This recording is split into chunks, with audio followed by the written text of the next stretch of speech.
Definitely, we do need a school of black excellence. I would say we are in a crisis. Education is so important because it shapes our children's future. As a parent, you can have some influence. Yeah. What is the type of society we're in now? Imperialist. Wow. Yeah. No, do you know what? Listen, let me just Explain. Let me justify. Don't just be brandishing big words like that. And also, I would add to that, it's an anti-African society. It's anti-African. I can't. Once again, do you think people want it? We need to talk about the Proto prison pipeline. Not all skin folk are kinfolk. Episode what? 2.0. 2.2 because it's gonna go a bit over 2. Yeah, that's true. Because of the topic. So, do we need a school of black excellence? Got a guest here today, Ade, who will be joining us in this topic. So let's just get straight into it. Who wants to go first? I like that they're messing around. Ade, do you want to take the floor? Do we need a school of black excellence? I would say definitely we do need a school of black excellence. What does this look like? So basically, I think why? Sorry, why? Why do we need this? Why do we need? First of all, let me just say, I would like to say that we definitely need a school of African excellence, because I take African to mean whether you're born in the Caribbean, whether you're born in America, like what Peter Tosh said, as long as you're a black man, you're African, right? So if I use, I can use those words interchangeably, black, African. We definitely need that because education is so important, because it shapes our children's future. It shapes their personality. It basically shapes who they are. So what I'm saying is that, given its importance in building character and the human being, we should definitely have a process by which we can impact that life, that person. So that's why I would say yes, African excellence or black excellence, we should be focusing on that for a school.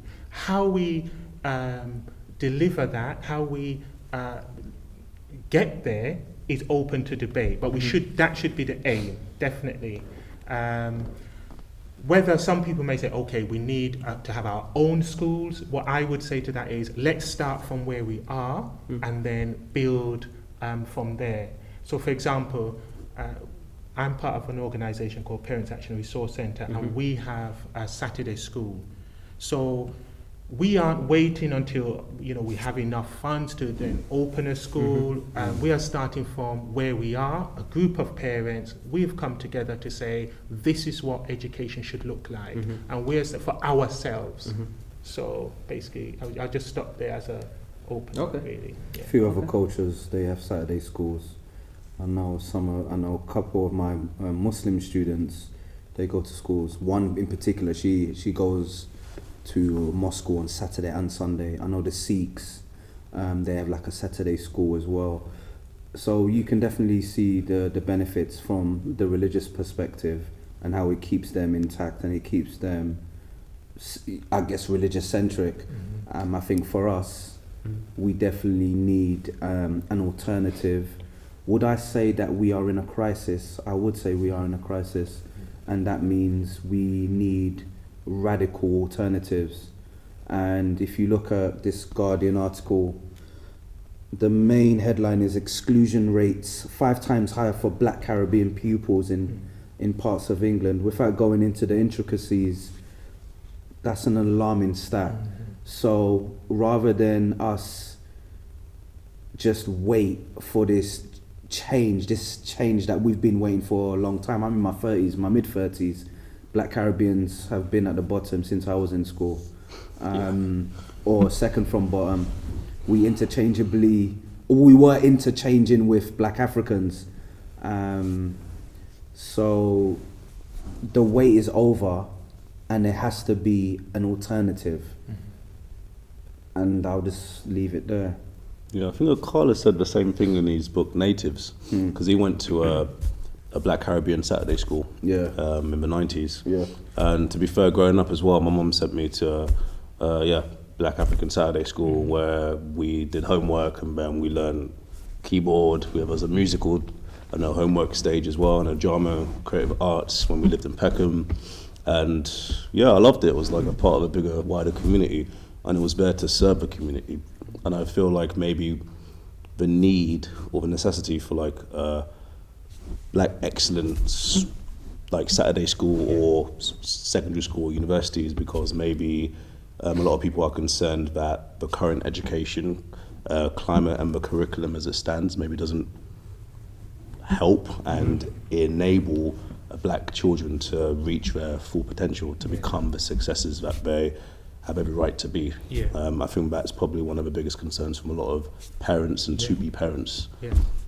You grew up in Peckham? Yeah. What was that And like? Lewisham. What was that like? I No, can I'm remember joking. the 90s. I'm That's joking. another pod. Yeah, gentrification. But let's not get into that.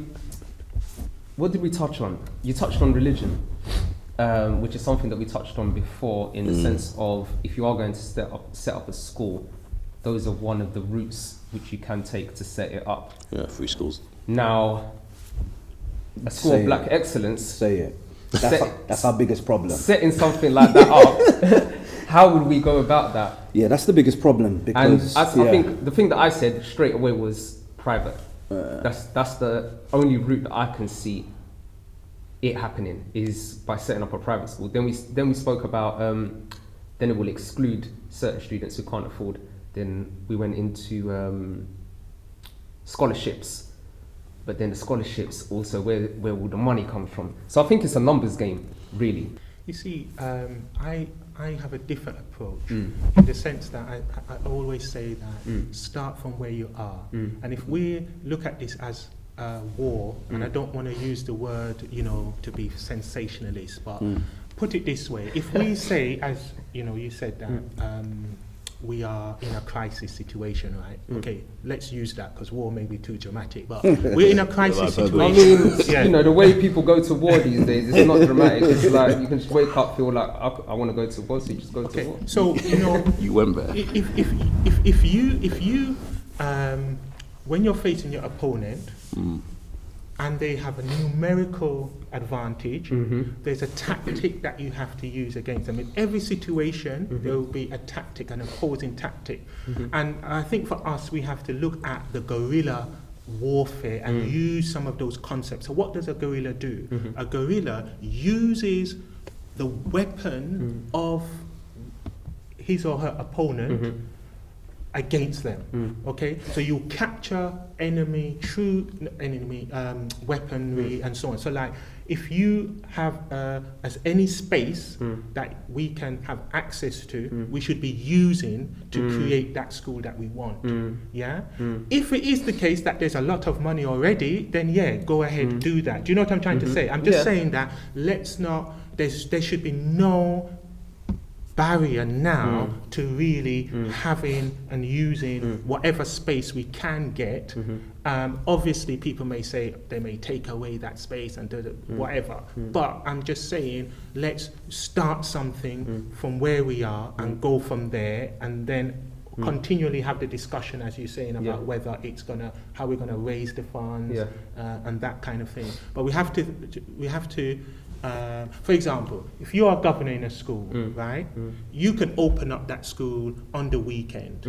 Yeah, you can open up that school on whatever days during certain holidays. You can say this should be the curriculum. Yeah, you can have influence. In other words, what I'm saying, as a parent, you can have some influence. Now, I'm not saying that you as a parent is going to have the same influence as say a head teacher in that school. However, join up with other parents and create something there. Do you see where I'm coming from? Yeah, right? yeah, totally. I'm saying that we sometimes we theorize things to the point where it's like we wouldn't want to start. Yeah. Because when you look at what you need yeah. for a school, it's like what you really need, and all the like us guys here sitting here, right? We could do something. Yeah, There's a true. classroom around us here. So why is there not What's the issue? students in here?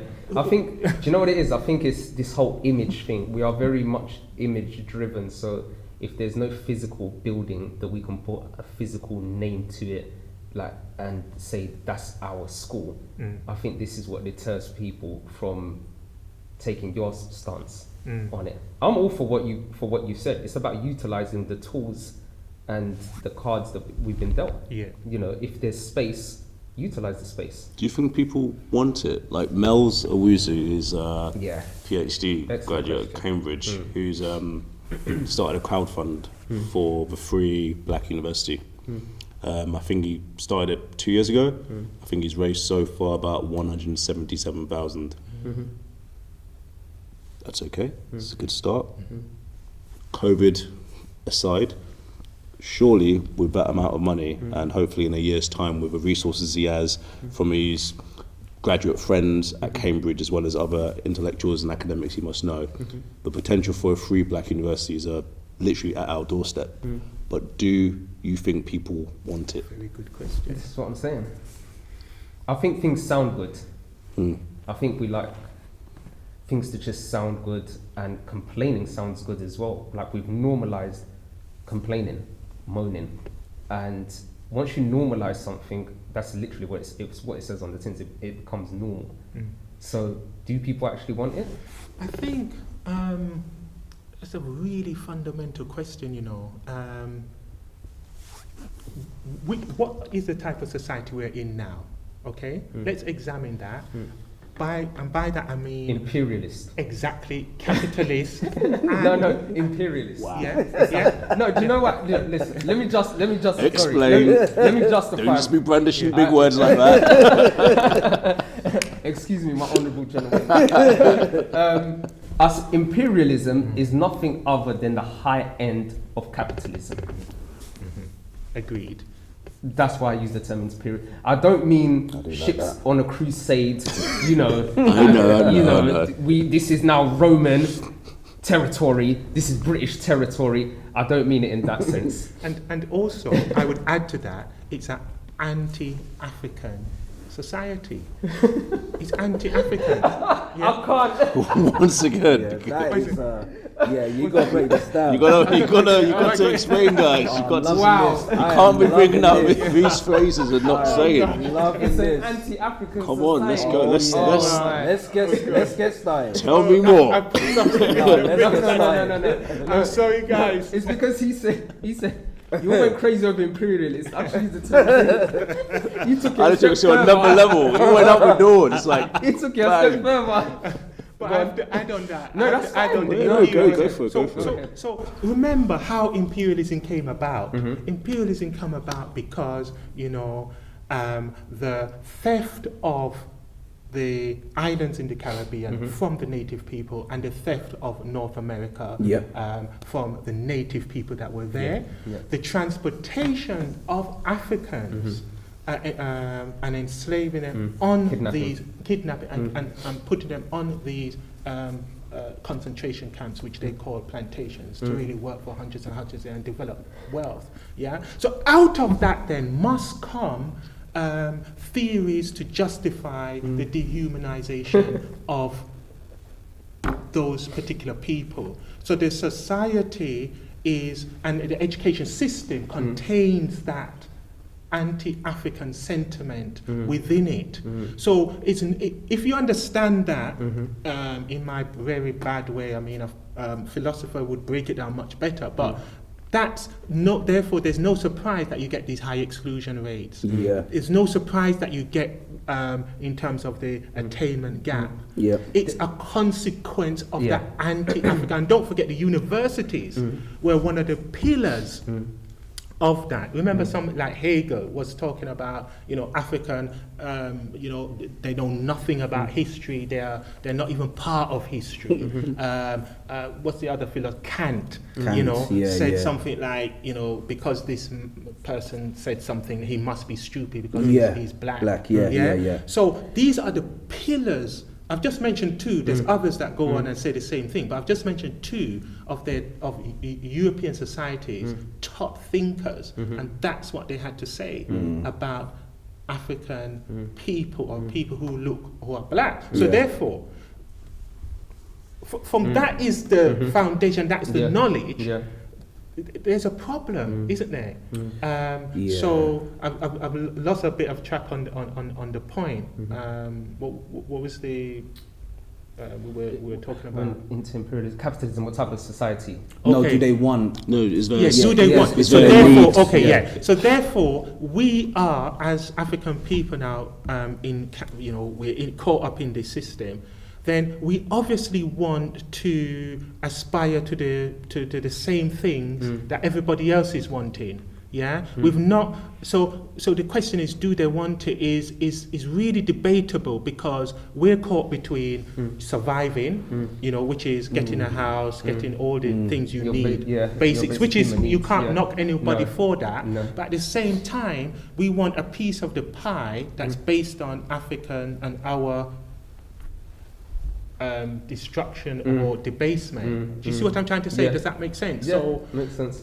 that's how so then we're going to struggle ideologically on which way to go. We're going to struggle to see, okay, let's go for an African-centered education, but then how can you go for that when the society that we're in is It's so anti. against that? Yeah, It's but so- yeah. at the same time, I think what you touched on, the word that you used was ideology as well, Yeah.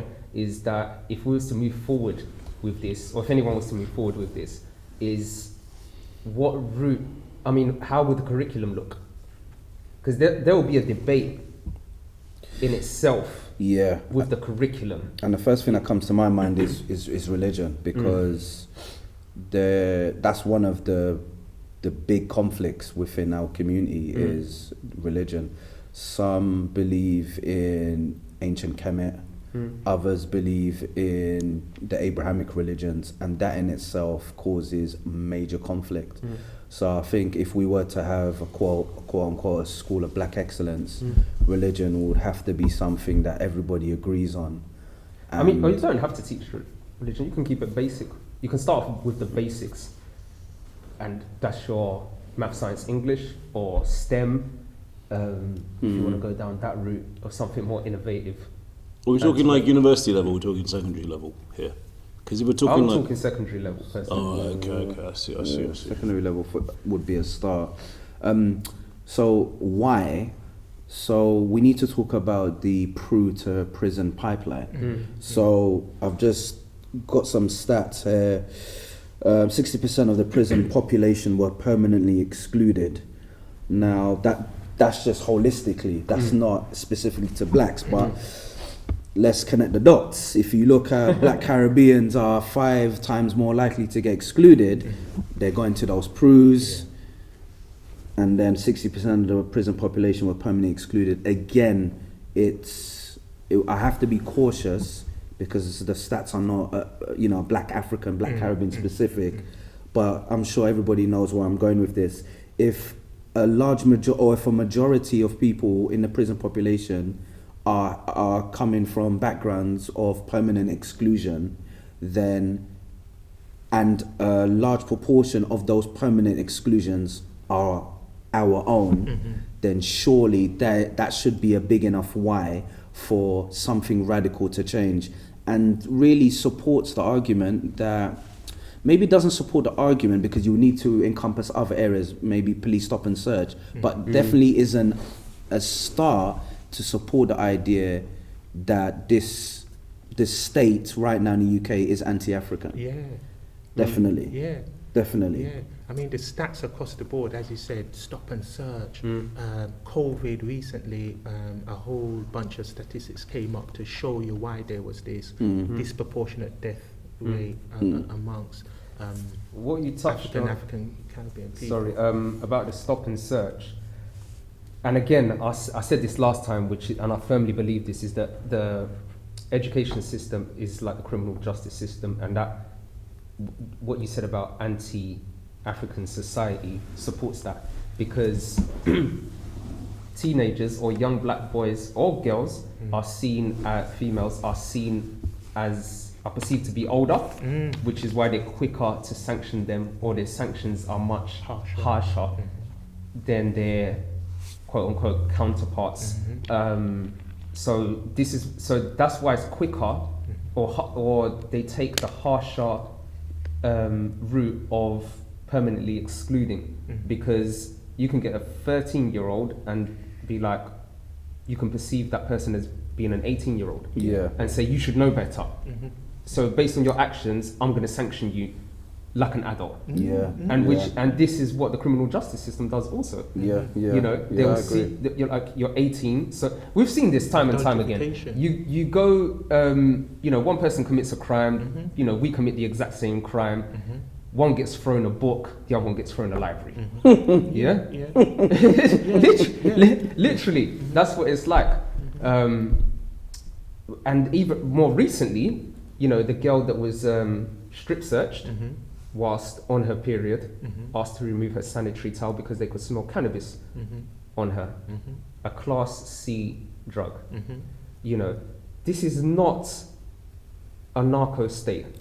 You know, it's not someone, a mule for large quantity of class A drugs. You said you could smell a class C drug on her. And you went to that extent to strip search her and ask her to remove her sanitary towel.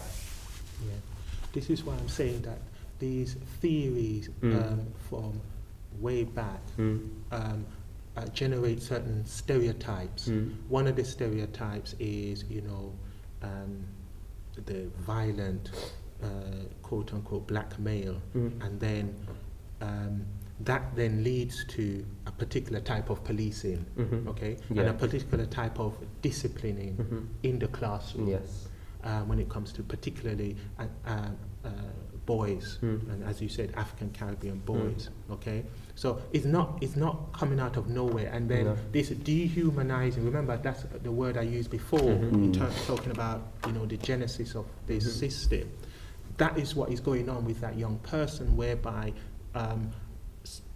African lives are not deemed as valuable, or young African young boys and girls aren't treated with the dignity that is accorded to another group or their counterparts. That's a problem for us. Okay, now those are quite stark examples, like what you gave. But even without a child, a young person, like one of us coming from the African continent, the Caribbean, experiencing that, the fact that there's no mention of our history in the curriculum does damage, or the only mention of the history is dealing with slavery, does damage to your self-esteem without you even knowing it. What about who's delivering this, like you said, these topics on slavery? Does that play a part? So, which then, linking it back to the topic, you know, there was an article where the educational secretary said that there is a lack of black head teachers in schools. So is it a case of, again, utilizing the tools that we have, that we get into these positions? Is that what it is, as opposed to, no, we need our own schools? So I remember years ago, there was a petition for the expansion of the Black History curriculum. I didn't sign it. I didn't sign it because I am tired of relying on a system that continues to fail us. And my alternative was that parents need to educate themselves on our history. They don't. Our history is extremely vast. Nobody's asking you to delve into every state of on the continent and go into their history. Look at your background. If you're from the Yoruba tribe, learn something about the Yoruba tribe. Relay that to your kids. All right. That's all you need to do. Right. You don't need to be an academic, but you need to know the very basics and fundamentals of where you come from. Teach that to your kids, yeah? Then and on top of that, that's where I believe in these Saturday schools, these alternative provisions, where it will be of people of African descent who will be delivering these lectures. Now, I remember there was a debate on it, and I remember a gentleman saying it doesn't matter if it's a white person delivering it. I don't think it's necessarily just for individual, whether that person is black or white. I think it's more the content, but what's been taught, but also, as you alluded to later, not just what's been taught, but having the space to have an open debate, where there is, we're not judging each other, but we're just discussing, deliberating, and thinking about, the potential problems and solutions out there. Because I think we're so quick to shut down conversations today that people don't feel able to talk. 100%. That's really dangerous. Sorry to interrupt. Yeah, no, very good points, both that have come up.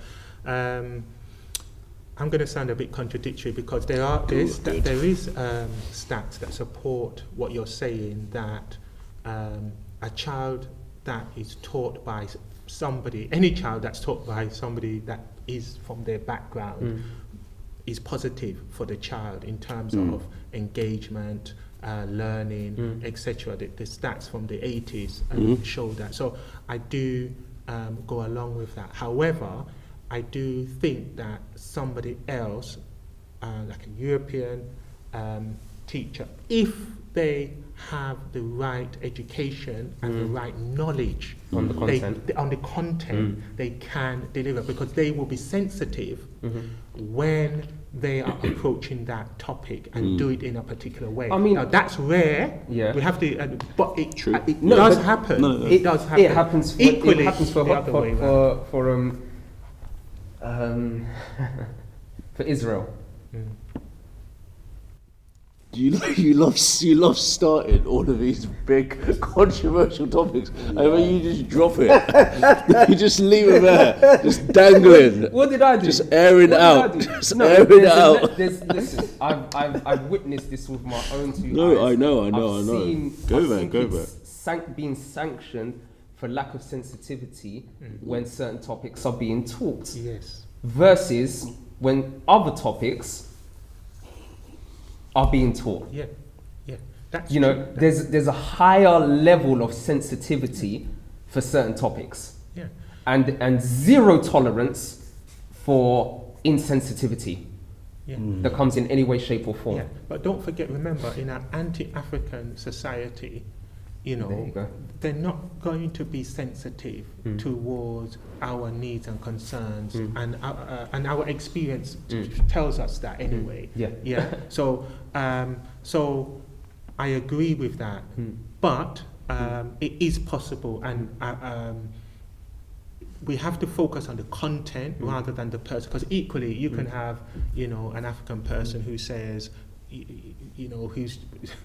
who wants to deliver something that we don't want. And I don't want to go into give examples of present day people who you see completely doing something that we would not want. So not all skin folk are kin folk. So we show so that on the point about, you raised a good point about the parents.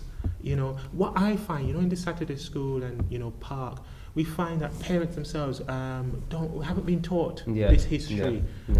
So it's but you're right though, because as I say, start from where you are. To talk about Yoruba, talk about Jamaica, wherever it is. At least have that conversation. At least take them. You can do something. But when it comes to the richness of the history, you can go, I don't care if you have a PhD, I don't think that there is an institution in this country, or there's many people, who would be able to really go into detail about, for example, the art that emanates from some of these West African civilizations. Do you know what I mean? Because it's just absent. It's very, it's new. Where would you learn started. about it? There's one course. It's the first course actually. I think it's the first course.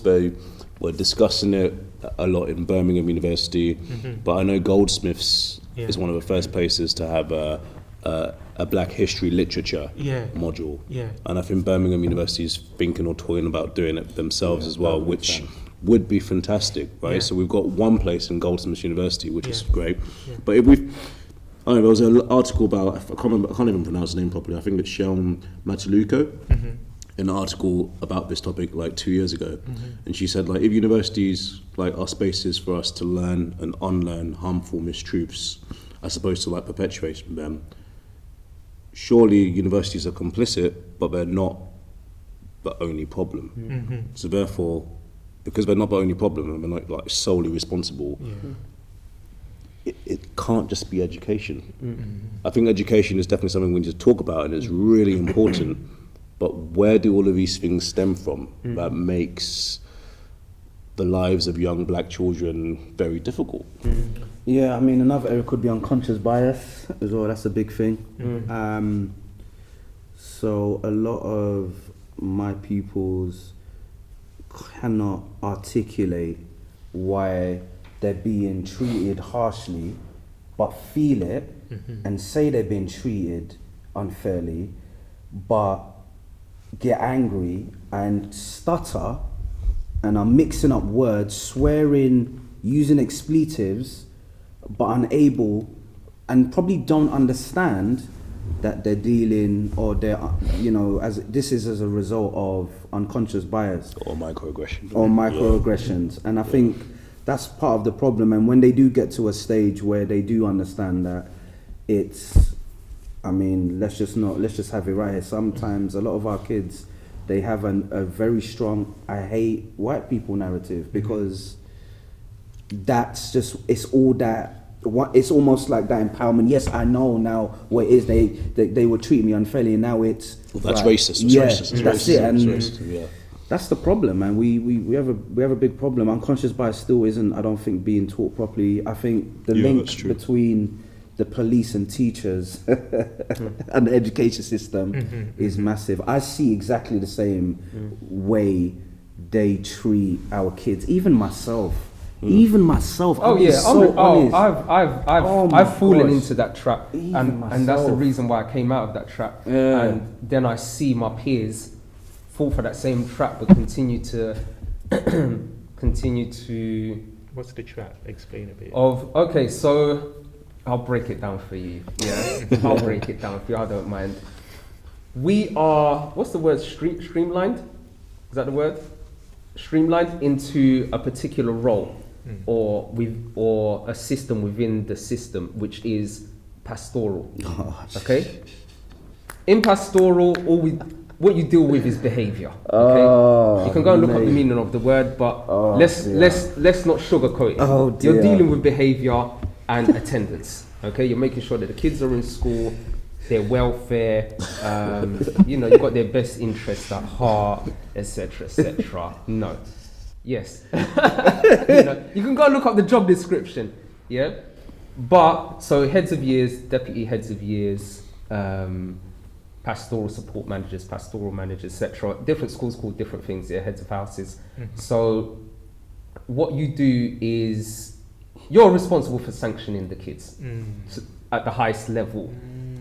Before a head teacher, let's say, or an assistant vice principal, whatever the case may be. So what happens is, for example, a teacher can come to you with an incident that's taken place with one of the students in your year group or whatever, and then it's down to you how you want to sanction that student. So you spend your whole school day, week, and term sanctioning over and over and over again. The face of And punitive. this has a negative effect on you And your relationship as well. with the Not just your relationship, your mental health as well. Wow. Because Yeah. your whole day is negative. Yeah. Because you've got students coming to you, you've got staff coming to you, and you've got parents coming to you. You've got to make phone calls to parents. You've got to make phone calls to agencies, whatever the case may be. I've spoken to students before through their parents because they don't want to come into school, and you try and get them into school. So it's very negative. So all of this, is piling onto your head, and we're not looking at the effects that this has on you. So that's what I mean by we're also responsible for I've been responsible for this, but then I had some self-awareness and took a step back. I think, what did we touch on? We touched on something earlier. Again, with the school to prison pipeline, I think everything's about language as well. And this is what the court system is all about. It's all to do with language. If you look at the most of the prime ministers, over half of the prime ministers attended Oxford University. Oxford being the oldest university here. Yeah, one of yeah. Not the oldest in the world, but whatever. And they have a debating society, which is what attracts most PMs there. Or well, they're not PMs in the moment, but you know, if they know they're going down the political route, that's what attracts them there, because they teach you how to debate. So once you get into the House of Lords or Commons, you know, it's literally a carbon copy of what they've been through in their education. But only this time, they're doing it with people's lives. You know, their constituents. Yeah. You know, the whole population, if it's the PM, him or herself. You know, but MPs are doing it for their constituents. So I think it's all about language. And then when you look at staff as well, teaching staff, where do most of them live? Where did they grow up? Did they grow up in the same communities that they're teaching in? Yeah. We have to have a curriculum that helps our young people to understand the world as it is, not how some fictionalized narrative, but actually what it actually is about, and their role in it, i.e. change it for the better. I mean, that's what human beings are supposed to do, to change things, to better. Evolve. And to make the environment that they are serves their purpose, isn't it? So if you have to then have a curriculum, the curriculum has to include, as we said, African history, before enslavement. Yeah, thousands of years of history of achievement. Okay, it's just not there. Yeah, achievement. I think it's just not there. You're talking about word. Universities of Sankore. You have Timbuktu. Where when Europeans at the time were describing these places as centers of learning. You know, you have people like Mansa Musa, and you know the history is rich. That is what they need to be connected to. There's certain African principles. When you look at the African continent, yes, it's vast and so on, but there's certain principles that we can have a look at in terms of truth, justice. You know, we're talking about the 7 cardinal principles, Ma'at, truth, justice, order, balance, righteousness, right? So when in the Saturday school, for example, when we look at the Second World War, we base it on one of the principles of Ma'at, which is truth, which translate for us as accurate scholarship.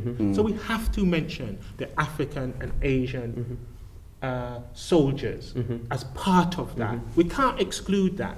Yeah, when we're talking about mathematics, it has to include us in there, because that is true. We're not asking for anything special. Of course, we're not asking for nothing special like an add-on at the end of the year or 1 month. We're talking about accuracy. Let's tell the truth and be truthful. But that's too woke. Because basically, on our last episode, it was about the banning of teachers being too woke and speaking on topics such as Black Lives Matter, the British Empire, anti-racism. Anti-racism. Now look at that. You see, that's when you know that is exactly what you need to be doing. Right? That tells you. And what was I saying to you on the way? Is what you when need someone to be doing. tells you you can't do that or you shouldn't do that, that's when That you know is- you're on the ball. When someone steps up in the House of Parliament and says and draws attention to a theory, then you know that theory has the power to upend all this, what they're doing. And that's what we have to double down on. Because we have, our children, if I don't know my history and I don't know the world as it is, I will put myself in harm. Even as an adult, I will go to certain places. I find myself not welcome, and I can be talking and not experience. You understand? And put my life in danger. Equally, if I'm driving, even though I'm a bit older for that, they tend to program, stop younger people, but you never know. You know, in the workplace, I could keep trying harder, not realizing the reason I'm not getting promotion is because of other reasons, and I need to take out a grievance. the young person that you're talking about, if they don't know, they can perceive the injustice, but they don't know the historical context. Yeah. They don't know how to navigate that and to have a long game in store, and say, okay, I understand what is going on here. That's what they tried to do previously, but this is what I'm going to do now. So without us as educators, as parents, giving, and this is one of the things where we must do better. We must tell our children, but sensitively and age appropriately, so that they don't say, I'm not interested in education, I'm not interested in learning. But we have to somehow do it an age appropriate way. Language to say, this is the world, but this is how we interpret, and this is how we go about navigating it and changing it and changing. And from history, they have the capacity to change the world because they've done it before, even in our most difficult situation, which was under colonialism and under enslavement. They have ancestors that literally changed the world in Haiti, the Caribbean, America, and so on. Even when they didn't have liberty, they were even when they couldn't even meet, like what we're doing now, they met and changed the world. Now that is education that obviously the oppressor is not going to want them to know. So what's the excuse now then? Because like you said, if they could meet, they were meeting even when they weren't supposed to, and made changes when they couldn't, etc. Back to your question is, do we actually want it then? Yeah. As we're not, because now we can meet like this. We can do so much more. There's the power of social media as well. Yeah, I can identify one barrier, and that is our UK black celebrities. So I compared the America and UK. We touched on it in the first episode. First period. Typical teacher. You're still at school. Typical teacher. Get out. So in America, they've been, I guess, in America a lot. The diaspora have been in America a lot longer than us, and they've been able to build a black middle class. They've been able to, I guess, create a basis for being black and proud, being able to publicly I guess endorse, black schools of excellence. Pre-60s. Just on that, that I was doing the research as well. They've got a whole directory on black schools. And then it tells you what type of school it is, and if it's private, homeschool, or whatever, and then who's funded the school. It was pre-1964 and post-1964, which shows you the history of like black excellence within the United States. And there's over 300 schools. It's insane. And you're talking like, top universities like Howard all the way to like, the founding ones like, Moore College as well as, it's just an amazing history.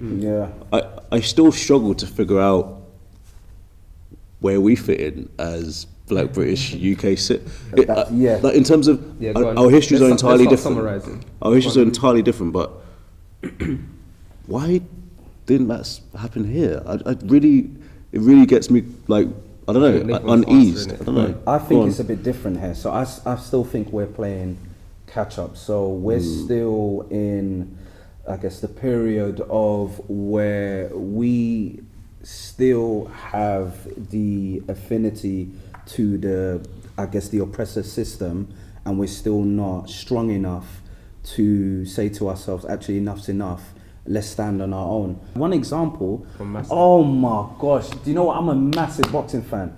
Anthony Joshua, he was just at a Black Lives Matter protest. All he'd said was just buy black. He was not saying anything else. Yeah, but that's him, John Boyega, and then majority of them, it was all a PR stunt. And then, whatever, again, that's something that I will speak to you off camera. But I'll keep the camera rolling without him knowing. I'll get a GoPro. I'll strap my GoPro to my chest. But with AJ, that's where it is. So you're gonna have potential black celebrities, or black celebrities who are already there. They've seen the backlash AJ has got, and AJ is a UK darling. They love him. The white community love him. So just getting that backlash, black celebrities are gonna say, I don't know. I don't think I want to be part of that. And that's my major concern. I don't think we have black celebrities who are in a position like a Diddy or LeBron who will come forward and say, yeah, look.